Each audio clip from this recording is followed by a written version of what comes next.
Tu t'es déjà senti comme si la vie te mettait sens dessus-dessous? La crise, le chaos, tout qui s'effondre autour de toi.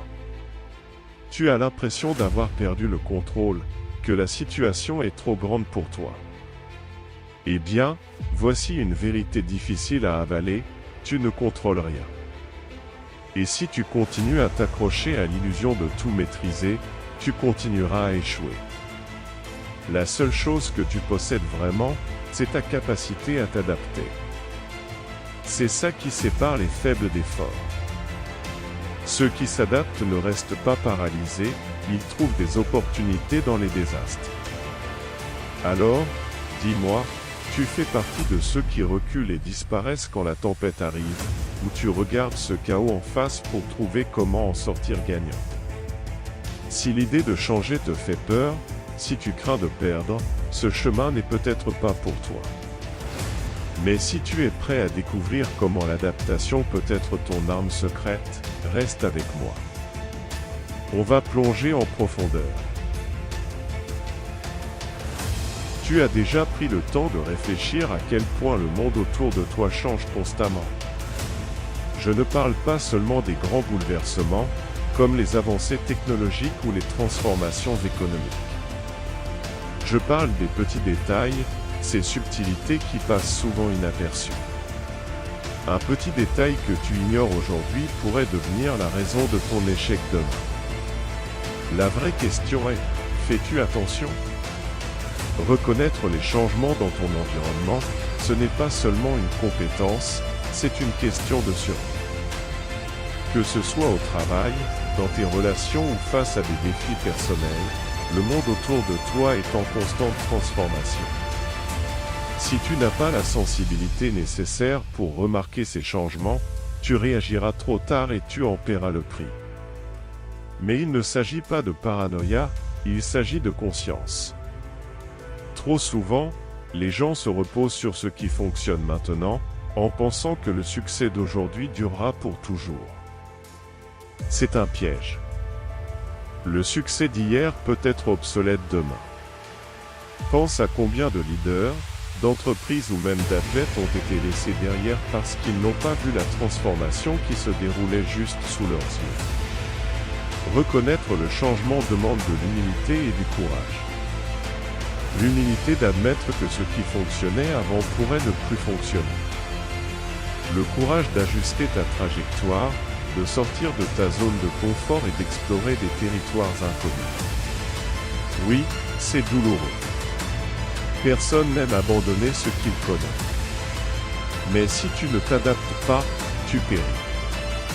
C'est la dure réalité de la vie. Alors, à quel point es-tu capable de voir ce qui se passe autour de toi? Observes-tu ou te laisses-tu simplement porter par le courant? C'est juste le début de la réflexion.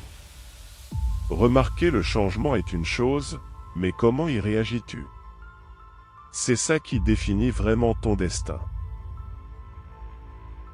Combien de fois as-tu persévéré avec un plan, même en sachant qu'il ne fonctionnait pas? Admettre que quelque chose doit changer, ça fait mal. C'est comme reconnaître que tout le temps, l'énergie, et même l'orgueil investi pourraient ne mener nulle part. Mais voici la vérité, s'accrocher à quelque chose qui a perdu sa pertinence, c'est comme ramer à contre-courant, tu dépenses de l'énergie, mais tu n'avances pas. Réévaluer tes stratégies n'est pas un signe de faiblesse, c'est une marque d'intelligence. Parfois, ce qui semblait être une solution parfaite devient obsolète au fur et à mesure que le contexte évolue. Les marchés changent, les gens changent, et tu dois suivre le rythme. Rester rigide face à un plan qui ne reflète pas la nouvelle réalité, c'est une recette pour l'échec. Alors, pourquoi est-ce si difficile de changer? Parce que réévaluer exige le courage de se dépouiller de ses certitudes et de faire de la place pour de nouvelles possibilités. La question est, es-tu prêt à affronter cette déconstruction? Ton ego essaiera de te convaincre que tu n'as pas besoin de changer quoi que ce soit, que le problème est ailleurs. Mais les gagnants savent que le secret n'est pas de blâmer l'environnement, mais de s'y adapter. Réévaluer, c'est un processus constant d'autocritique et d'ajustement. Il ne s'agit pas de jeter tout ce que tu as fait, mais de peaufiner ton cap avant qu'il ne soit trop tard. Rappelle-toi ceci, les stratégies qui t'ont mené jusqu'ici ne seront peut-être pas celles qui te conduiront au niveau suivant. Et c'est une bonne chose. Parce qu'à chaque fois que tu réévalues et ajustes tes actions, tu te rapproches un peu plus des résultats qui comptent vraiment. Alors, voici la question, as-tu le cran de le faire? Ou continueras-tu à avancer, en ignorant le monde qui change autour de toi? Tu connais ce moment où tu réalises que quelque chose doit changer, mais que tu n'arrives pas à te défaire de tes vieux schémas. C'est comme essayer de naviguer sur une nouvelle route avec une carte d'une autre ville. Reconnaître que ta stratégie a besoin d'ajustement, c'est seulement la moitié du chemin. Le véritable défi réside dans l'alignement de ton comportement avec ces changements. Les vieilles habitudes sont comme des chaînes invisibles. Elles te ramènent à ce qui est confortable, même lorsque tu sais que le confort ne fonctionne plus. Si tu veux aligner tes actions avec de nouvelles stratégies, tu dois être brutalement honnête avec toi-même. Quel comportement te sabote? La procrastination? La quête d'approbation? La réticence à sortir de ta zone de confort? Écoute ça, changer de comportement, ce n'est pas une affaire d'effort temporaire, c'est une question de constance intentionnelle. C'est comme entraîner un muscle que tu n'as jamais utilisé auparavant. Au début, ça fait mal. Ça semble impossible. Mais avec la répétition et la concentration, ce comportement devient une partie de toi. Et quand ça arrive, les stratégies qui semblaient autrefois inaccessibles commencent à avoir du sens. Parce que tes actions ne te freinent plus, elles ouvrent la voie. Comprendre la nécessité de changer ne suffit pas. Tu dois agir. De petits ajustements quotidiens créent un impact immense avec le temps. Besoin d'un exemple? Cette habitude d'éviter les conversations difficiles pourrait détruire ta capacité à construire des relations authentiques. Change ça. Commence par une conversation à la fois. Parce que chaque petit ajustement est un pas dans la bonne direction. Mais voici la grande question, as-tu le courage d'abandonner ce que tu es maintenant pour devenir ce que tu dois être? Parce que sans cet alignement, aucune stratégie, aussi brillante soit-elle, ne suffira jamais. Les défis inattendus ne frappent pas à la porte poliment, ils s'incrustent dans ta vie, renversant tout sur leur passage. Et tu sais ce qui sépare ceux qui survivent de ceux qui s'effondrent? La résilience. Mais la résilience, ce n'est pas une armure qui te rend invincible. C'est la capacité d'être suffisamment flexible pour plier sans casser. Quand un problème te prend par surprise, ta réaction initiale donne le ton pour la suite. Le désespoir? La colère? Le déni? Toutes ces émotions sont normales, mais si tu les laisses te dominer, tu perdras le contrôle. La résilience ne signifie pas que tu ne ressens pas l'impact, cela signifie que tu le ressens et que tu choisis quand même de réagir d'une manière qui te renforce au lieu de te paralyser. Pense Y, t'es-tu préparé à l'imprévisible? Beaucoup pensent que la résilience est quelque chose qui apparaît magiquement lors d'une crise. Ce n'est pas le cas. Elle se construit dans les jours calmes. Ce sont tes habitudes quotidiennes, ton dialogue interne et ta capacité à apprendre des petits échecs qui te préparent au chaos.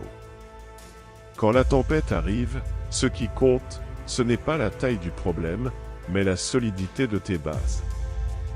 Voici une vérité difficile, personne ne peut construire la résilience pour toi. C'est un travail solitaire, souvent ingrat, mais absolument essentiel. La vie n'allégera pas le fardeau pour que tu puisses avancer.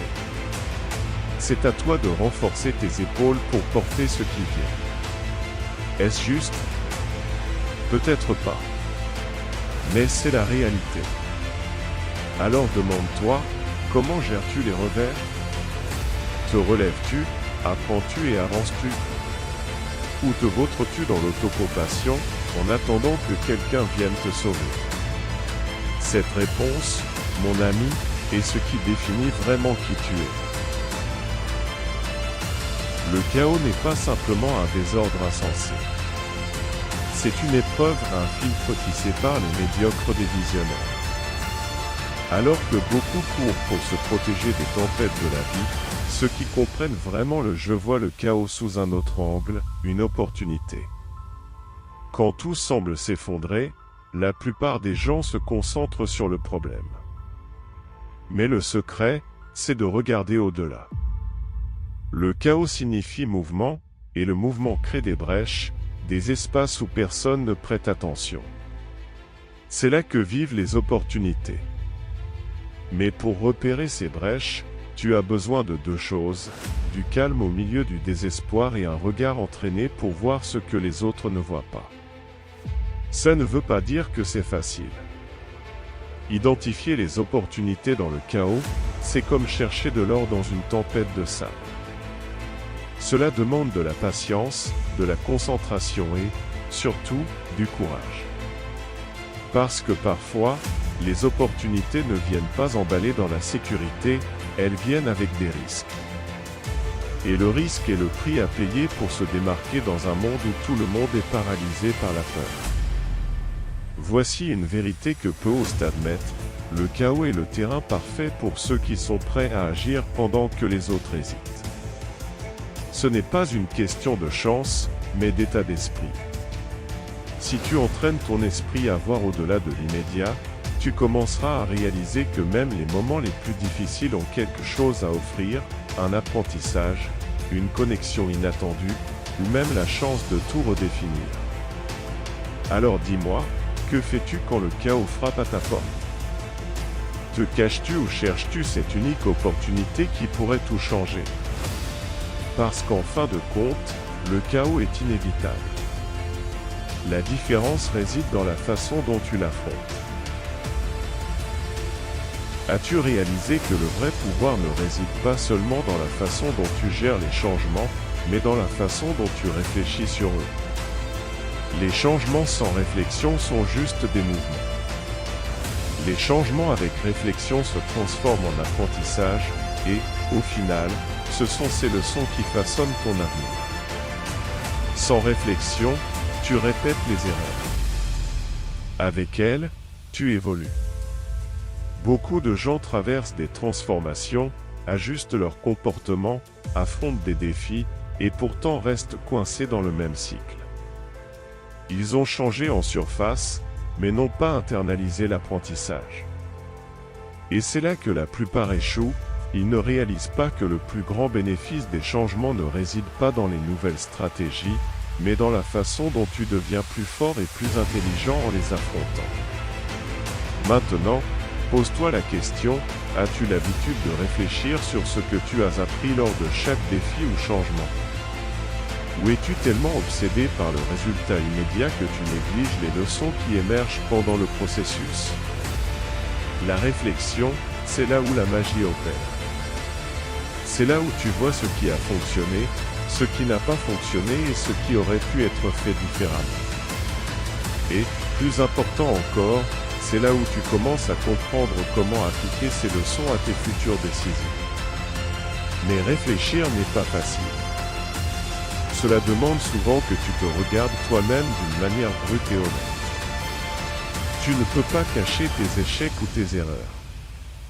La réflexion est un miroir qui reflète qui tu es vraiment, pas qui tu aimerais être. Et c'est dans cette confrontation avec la réalité que naît le véritable changement. Parce qu'à partir de ce moment-là, tu n'es plus une victime du chaos. Tu es quelqu'un qui a appris de lui et qui l'utilise maintenant à son avantage. La vérité est simple, si tu ne réfléchis pas, tu n'évolues pas. Mais si tu le fais, tu acquiers le pouvoir de façonner l'avenir comme tu le souhaites.